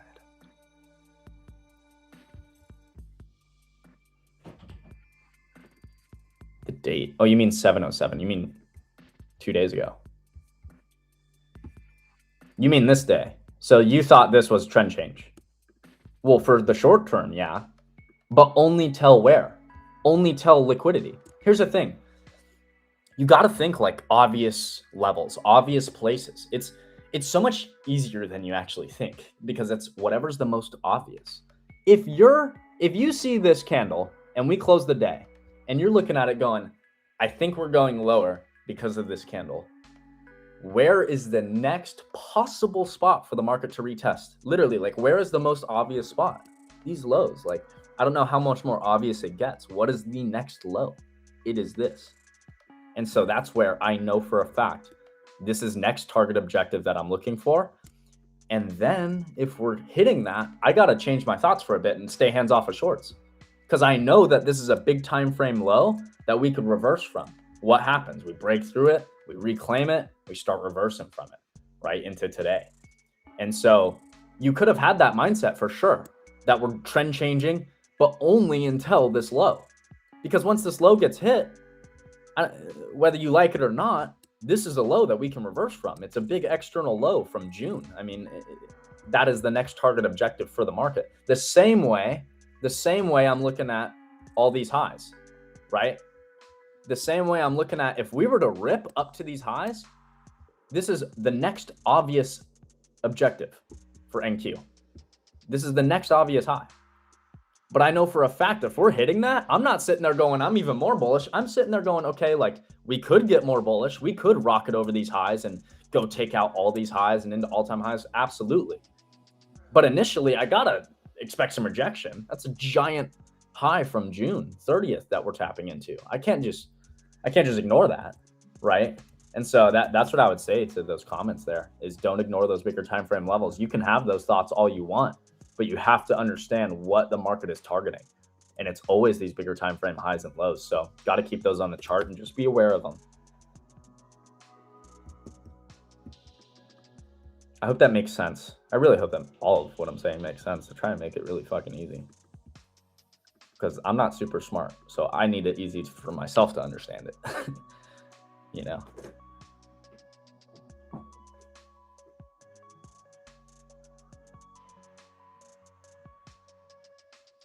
July 8th, so I was bearish, so I wanted to short this bounce. The problem with that, here's the problem I have with that though. How can you continue to be bearish? How? When you're sweeping this low? How can you continue to be bearish when we're taking out this low? I can't. It just doesn't make sense to me. And I'm not badgering you. I'm not like fucking hitting you. I'm just like I'm raising the question, right? Like, what reason is there to continue lower from this low? Unless we're seeing like massive displacement lower, right? There's almost no reason to come into today bearish in any way.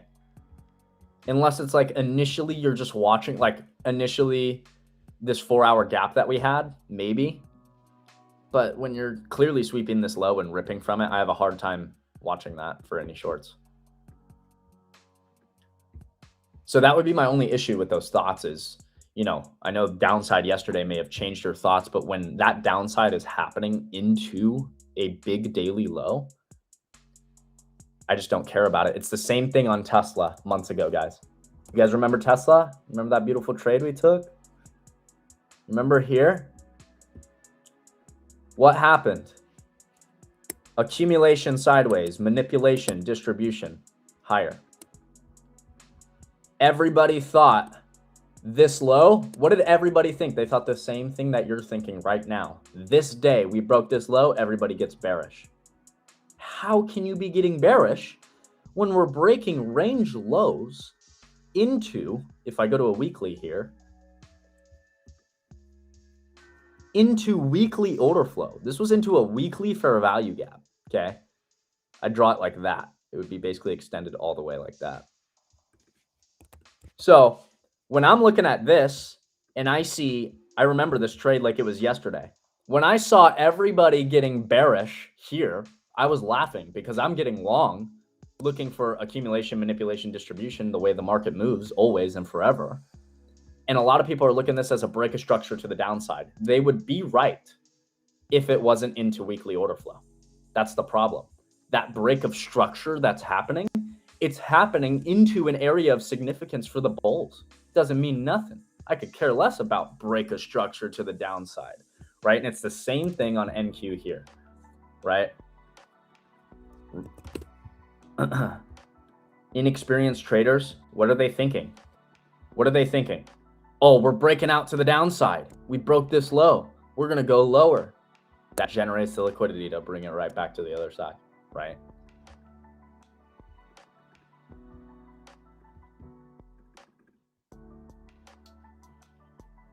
Take a drink, dude. I'm glad you guys enjoy my commentary, because to be honest, like when we're on with everybody and like the whole crew's here, I feel like I'm just annoying people, bro. Nobody wants to hear about the fair value gaps, dude. Nobody wants to hear this shit, to be honest. I feel like I'm just annoying everybody, so I sit back quiet a lot of the time.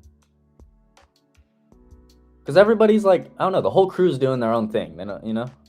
So like, I don't want to ruin the vibes.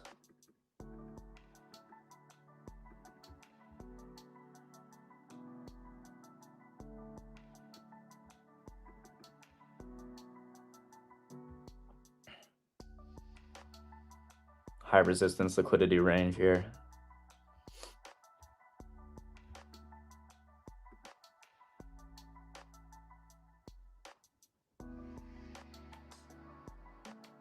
I appreciate you guys. You guys are awesome.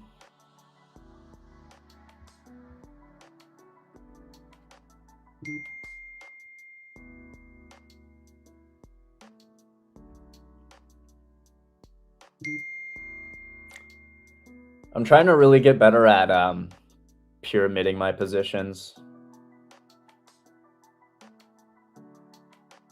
Which, if you don't know what pyramiding is, it's taking an entry and then as you're in profit, you take another entry and you move your stop up. And as the trade is working for you, you continue to add in key places. That allows you to never risk more. So that is like the ideal scenario of pyramiding, is taking an entry, I'll risk $500. We'll get a move in my favor. I'll start to see areas that I don't want to see us get below anymore.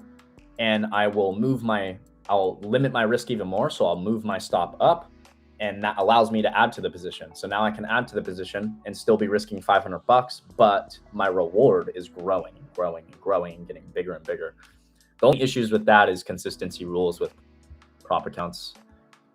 If you pyramid too much, it's not even worth it because you can't take that money anyway. Pyramiding's the shit though. That's why I need to get in a live account, because if I'm in a live account and I'm pyramiding, I can just pyramid all I want and make as much as I want. Evan, I have that pinned for the webinar. We just talked about it. Yes, sir. Pinned it in the chat for the crew.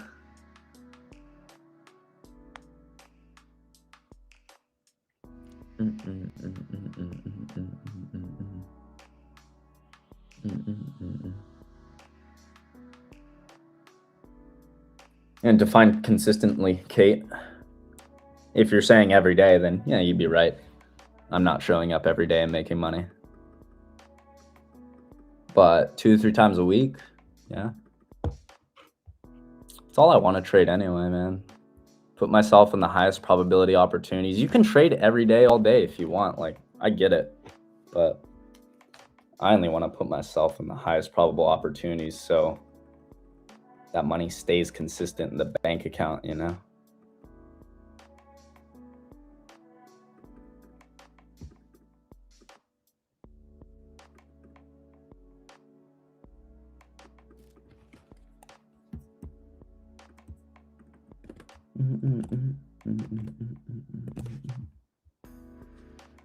Did not get speed over that high.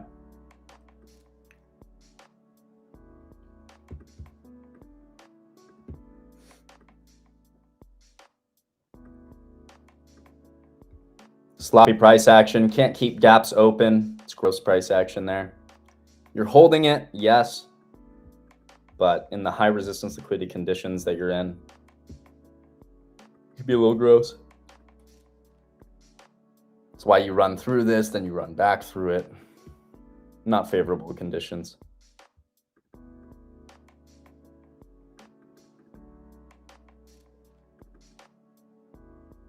Can I make $100 to 10K with options premium and then it's to fly to Mexico? Go US for the Wolf Summits? Bro, that would be... If you documented all that, doing that, that would be hilarious.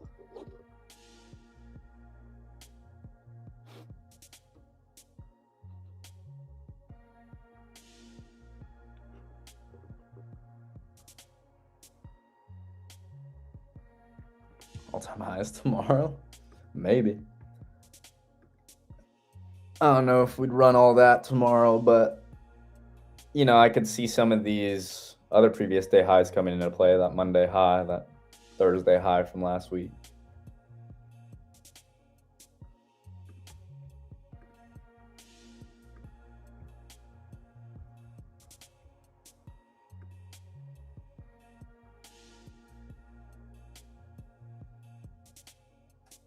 AMD.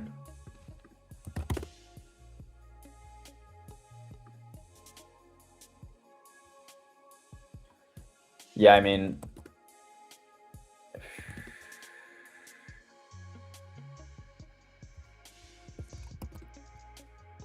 pretty clearly just going sideways here. Holding order blocks.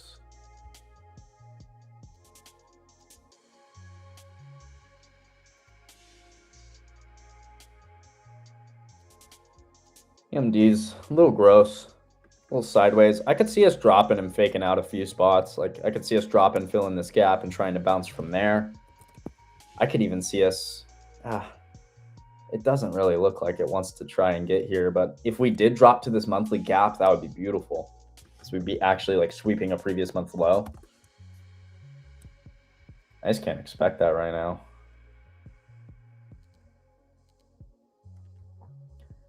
I think in this range, the best spot to watch is this gap for bulls. I mean, bulls pretty much need to hold that, or else I see getting into these lows. AMD's just not doing much right now. It's pretty sideways. I don't hate the accumulation, but I'm trying to like pick out clear spots for us to manipulate into, and I don't really see them. Oh.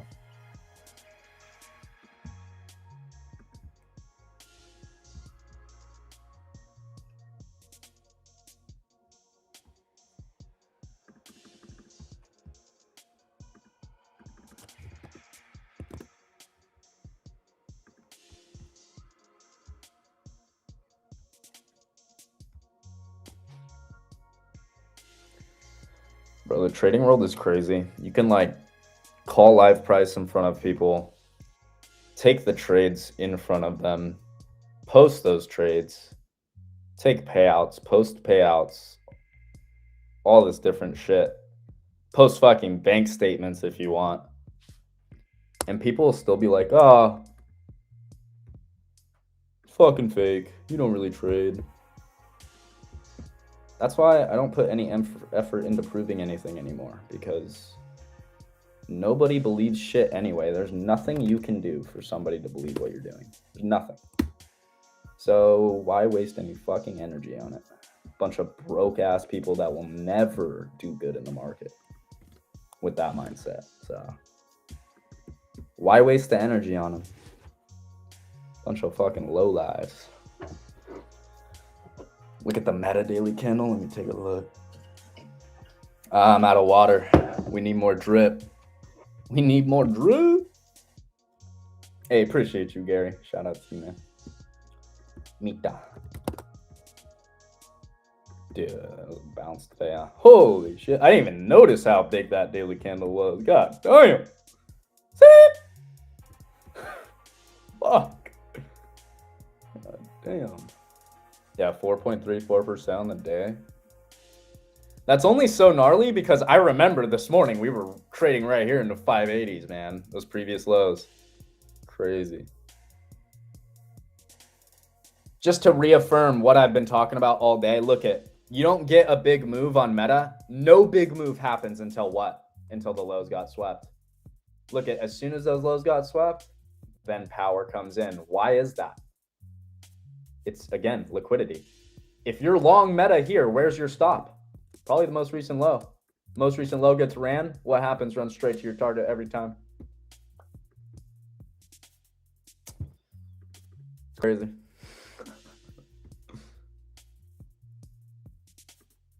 I did not notice that today, though. This is all after the fact, of course, on meta.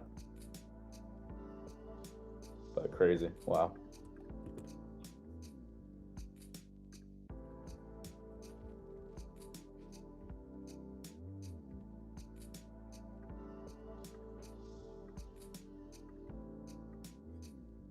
MOC downside. Let's see. What do we got? 774 million to the sell side on S&P, 977 million to the sell side on NASDAQ, Dow 30, 317 million to the buy side. Mag 7 is 180 million to the buy side.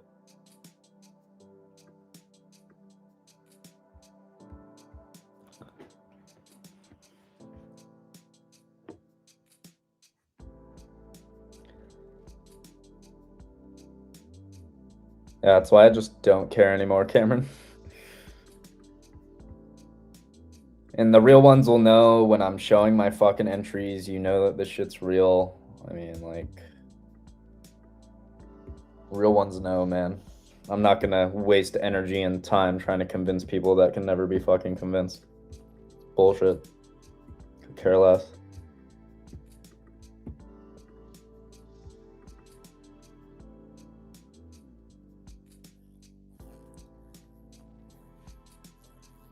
Going to get lunch before webinar. Heard that. Yes, sir. Yeah, guys. Links up top. Papers NFP class. And we got the webinar that the Wolf Crew's doing.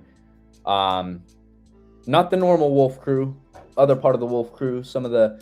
I think we have JC Pretz coming on. Which, big name on X. You guys probably know him. If not, look up his account. Big name. I think Scott Redler is coming on. I may be mistaken on that one. Maybe Evan's in the chat, he can confirm. I think Scott Redler's coming as well. And then Stock Talk is going to be awesome too. Love hearing about his thoughts. So you guys should join that for sure. You kind of got a little webinar from me today on today's price action specifically, which is cool. I'll do one in the future for y'all if you want. We could like go through a session of back testing. I bet you nobody else is going to do that for you.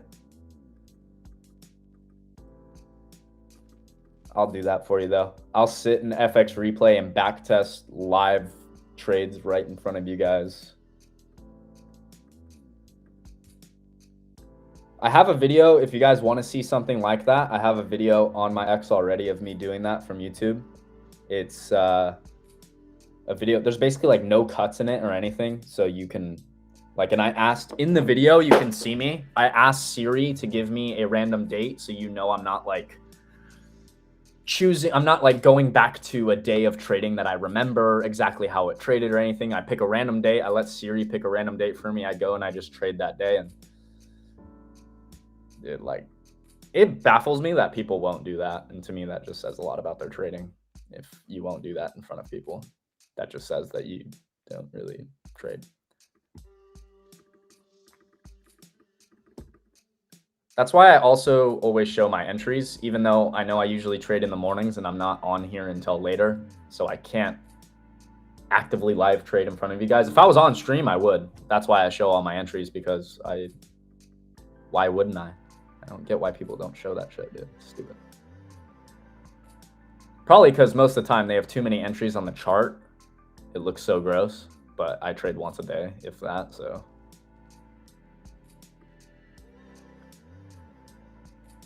Should speak up more. I'll try. I just don't want to annoy the crew. The crew's always like doing their own thing, you know, like. And like, to be fair, like, most of the Wolf Pack, like, they're trading the same things. And I'm not. I'm trading something completely different a lot of times. So, like, we're trading the same assets, but styles are just like for instance, Casey, Emp, like Frank, all the boys, they all use EMAs. They all use that stuff, you know. Like, I'm never using that. So I just don't want to like ruin the mojo. I feel like I'm coming in saying, guys, look at my for value gap, and people are like, what, bro? You know.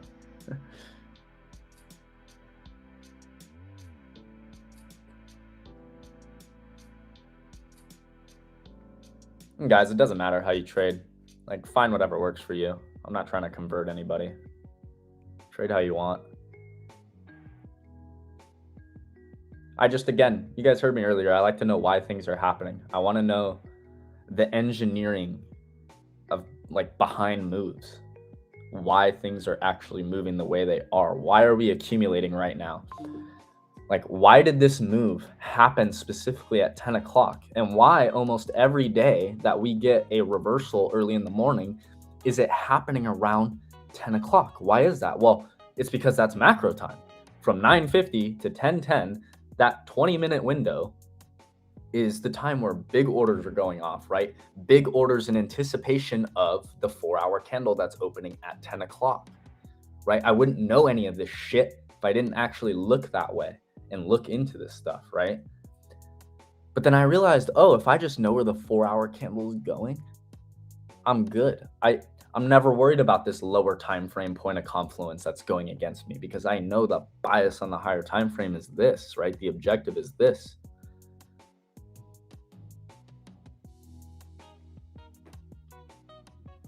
But yeah, I'll do some more backtesting sessions for you guys.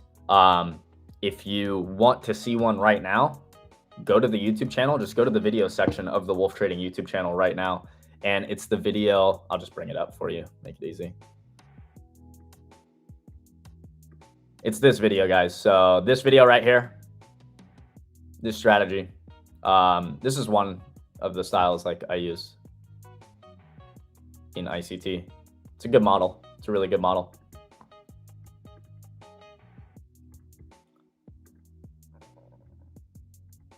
I don't only take those exact entries though, but that was just like, I feel like we needed to put out a video of just a model that people can trade. You know what I mean? Like, I don't need to teach everybody, because a lot of the time now I'm using all of the concepts together, like all of the ICT concepts together, and I'm based on the day, because not every day are we going to have the mech model play out, which is the model of the YouTube video I just showed you.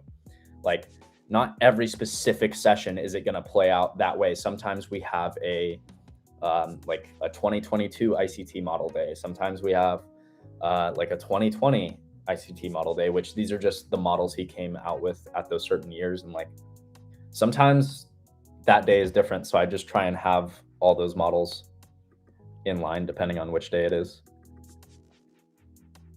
But that one is great that I posted. You can see me backtest the whole session. I backtested 2 weeks worth of price action right in front of you. Of course, 2 weeks is just 2 weeks. That's not a year's worth of data, but that was just for the video. I've backtested years and years worth of data already. How the hell did you learn all this? You really want to know? You're not gonna like it. Bro, people aren't gonna like it because I'm like promoting him, but I don't care, dude. Like, ICT's videos, amazing. Also, if you don't want to watch him, but you want to learn a lot of the concepts in a almost better way, Charmaine Trades is one of my homies. He's great. He's super good. So I don't know if you guys know Charmaine Trades. I'll bring his YouTube up for you though. Right here, this guy. You guys should definitely check him out. One of my favorites. Especially if you're trying to learn what I do, he will teach you very well. Some of my favorite videos to watch. But honestly, like, as much as people don't want to hear it, like, dude, open an ICT video every day. He posts all the time. Fucking listen, dude. And if you swallow your ego for 1 second and just listen to what he's actually saying, you'll get sauce. But everybody wants their ego too high and they want to say, oh, this guy's a dipshit or this and that or blah, blah, blah. You know, fine. That's fine. You don't get the sauce. That's okay. But swallow the ego for a minute, listen to some videos, or go listen to Charmaine's videos. Learn from there. But Charmaine is very... What up? What's that? Charmaine's very limited though. Like, he's not going to give you all the sauce in the YouTube videos. ICT will give you everything in a Twitter post, bro. Like, he'll give it all.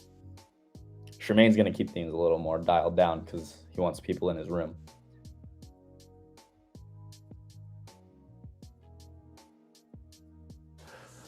Looks like we didn't do anything after the big bounce. Just floated higher. Yeah. SPX is like full on trying to break out.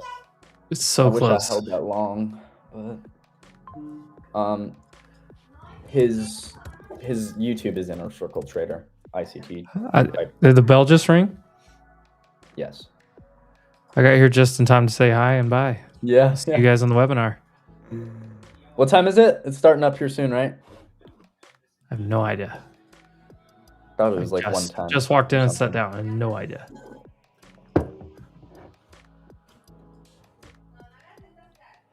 Oh yeah, facts, Brent. But Ryan's very good at what he does there.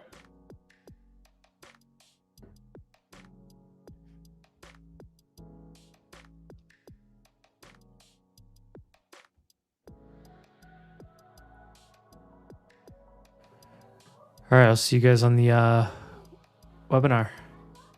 All right, we'll see you then. I'm gonna join it up too. I'm gonna wrap this up right now. But great day, y'all. Again, like, not trying to push it on you. Like, you guys are asking me, so I'm answering. But if you want to watch those videos, watch them. If you're like, fuck that guy, I don't want to watch that shit, it's fine, dude. Go ahead. But if you want to know where I learned a lot of my stuff, also Justin, but some weird stuff went on there with Justin and what happened recently, and I don't know, I think his psychology videos are still great though, so you could watch those. And I did learn a lot from Justin. I learned a lot from Justin. I just have a hard time telling you to want to go over there, at this point, given what happened. But regardless, he has some great psychology videos, and I don't think those should be discounted regardless of what happened with Justin in the past. I think Charmaine has a lot of value for you guys though that you can take from. I'm in his room personally, so any of you guys that join his room, I'll be in there. That's my home now. I haven't been in a Discord in a long time, since Justin's Discord, and haven't had a place that I've wanted to call home at all, because nobody really trades like I do that I know. So I just stayed out of a Discord for a while. I finally found Charmaine's room, and so I'm in there now. And is it refreshing being in a room full of people that trade like you? Let me tell you, it is refreshing. I show up in the morning and they already have the bias typed out of what I was already thinking. I'm like, oh, fire. I'm like, this is exactly what I was looking at anyway. You guys are G's. This is great. So I'm over there. It's pretty quiet though. Not too much going on. We keep it pretty chill in there, to be honest. It's just like trade in the mornings, get our shit done, and we outie.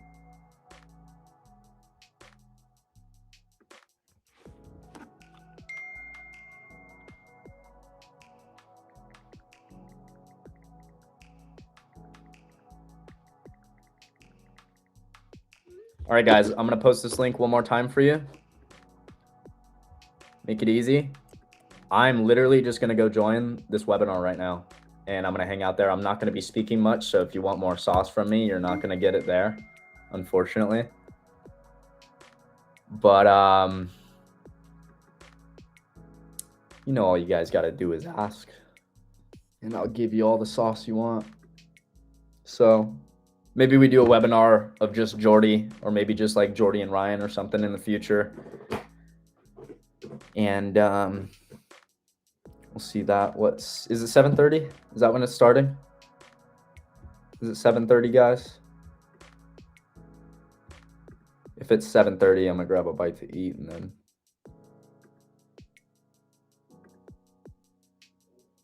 Twitch? Maybe we go live on my Twitch for the first time in a while. That would be sick.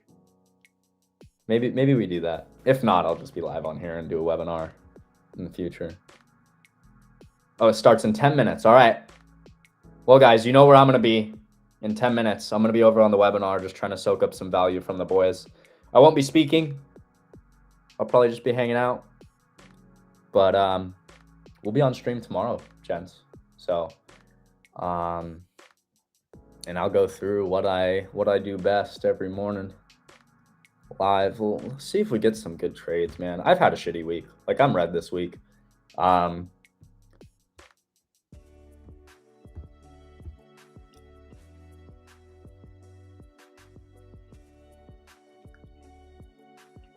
got some work to do. But all goody. Wolf 415, paper gains at 7:30 Eastern. Perfect. So perfect. You guys got plenty of value for the evening to soak up. So I'll see you guys there.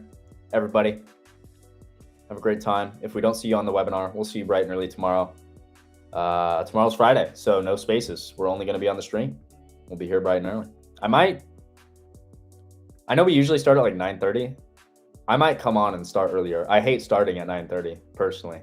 I hate that we do that. I might come on and start shit at 9 because I'm ready at 9 every day anyway. So probably expect that. And yeah, I'm going to take a break from these charts and just watch the boys. So we'll see you over there, crew. Love y'all.